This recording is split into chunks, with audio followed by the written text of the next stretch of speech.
It started like any other school event.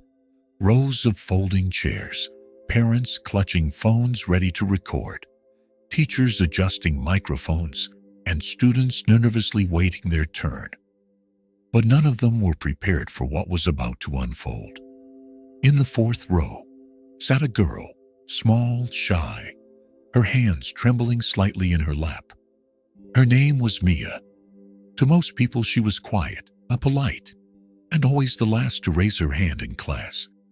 But what they didn't know was that every day, Mia fought a silent battle with her words. She had a stutter, and for most of her life, that stutter had been a wall, keeping her from speaking up, from reading out loud, from ordering her own food, from telling people how she felt. She'd been laughed at, interrupted, imitated, even told to spit it out by kids who thought it was funny. And now, on this one big day, she was expected to give a speech in front of hundreds. No one really expected much from her. In fact, a few whispered bets were exchanged in the back rows. How long would she last before crying or running off stage? The moment came. Her name was called. Mia stood slowly, clutching a crumpled sheet of paper. The stage lights blinded her slightly as she walked up. The microphone loomed larger than life. And then, silence. Long, uncomfortable, painful silence. She opened her mouth once. No sound. Again. A shaky breath. Still nothing. A quiet snicker rippled from the back of the room. And then, with all the strength she had, Mia leaned into the microphone and spoke. I can know what you're thinking, she said, her voice trembling. A few students in the front blinked, confused. Mia paused, breathed, and then she smiled. You think I'm going to fail. The room froze. But what you don't know is that I've been preparing for this moment my whole life. Suddenly her words, though halting, became powerful. She spoke of fear, of rejection, of staying silent in classrooms when she knew the answers, of pretending to be invisible, of crying in the bathroom after being called names, of praying each night for one day, just one day, where her voice would be enough. And now, she said, that day had come. I may stutter, but I have something to say. As she continued, something incredible happened. The audience, once fidgeting and distracted, leaned in.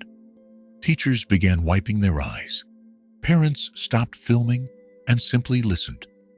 Even the ones who had once laughed now sat motionless, jaws slightly open. And by the time Mia finished, her final line spoken with both strength and tears, there wasn't a dry eye in the auditorium. A full standing ovation erupted, louder than anyone had expected for the smallest voice in the room. Mia didn't cry. She smiled, because for the first time, she wasn't just heard, she was remembered.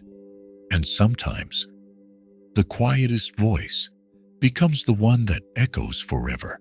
As Mia stepped down from the stage, tears still clinging to her lashes, the auditorium erupted, not with laughter, not with pity, but with something she'd never felt from that crowd before. Respect. The girl who once trembled to speak had just moved hundreds to silence. And in that moment, she didn't just find her voice. She found her power. But far from that stage, in another quiet corner of the world, a different child was struggling to be heard. Not because he couldn't speak, but because no one believed his voice was worth listening to. Until one toy microphone changed everything. Ethan had always loved to sing, but not in a studio, not on a stage, and definitely not in front of his classmates. His favorite place? The hallway closet in his small apartment, with his toy microphone in hand, a cracked mirror in front of him, and a world in his imagination where his voice mattered. He didn't come from much. His parents worked night shifts, barely scraping by. They couldn't afford real instruments or vocal lessons. But what they did give him was belief. One day at school, during show and tell, Ethan brought his toy mic. It was scratched, held together by duct tape, and when he pressed the button, it made a cheesy echo. He smiled proudly, took a deep breath, and started singing one of his favorite songs. It wasn't perfect. He cracked a few notes. His voice shook. But before he finished the second line, the laughter began. It started with one student, then another, and then the whole class joined in. Fingers pointed, phones came out. One cruel kid even asked, "Is that your stage or your trash bin?" Ethan's smile faded. He turned red, and before the song could end, he walked out of the room. That night, Ethan didn't sing. He stuffed the mic in a drawer, locked it, and told his mom he didn't want to go back to school the next day.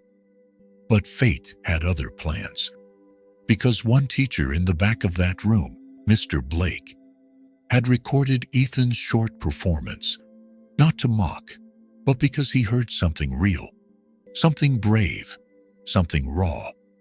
Without asking, Mr. Blake uploaded a clip with the caption, "This boy was laughed at for singing. I think he deserves to be heard." It sat online quietly for a few days, and then it exploded. Views turned into thousands, then millions. Comments poured in from singers, music producers, and even celebrities. "He's got soul. This kid just needs the right stage." Whoever laughed missed out on gold. And then came the moment Ethan never expected. An invitation to perform, not in a classroom, but at a real concert. Backstage, mic in hand, Ethan looked out at the sea of people. And this time, when he sang, they didn't laugh. They listened. They stood. They cheered.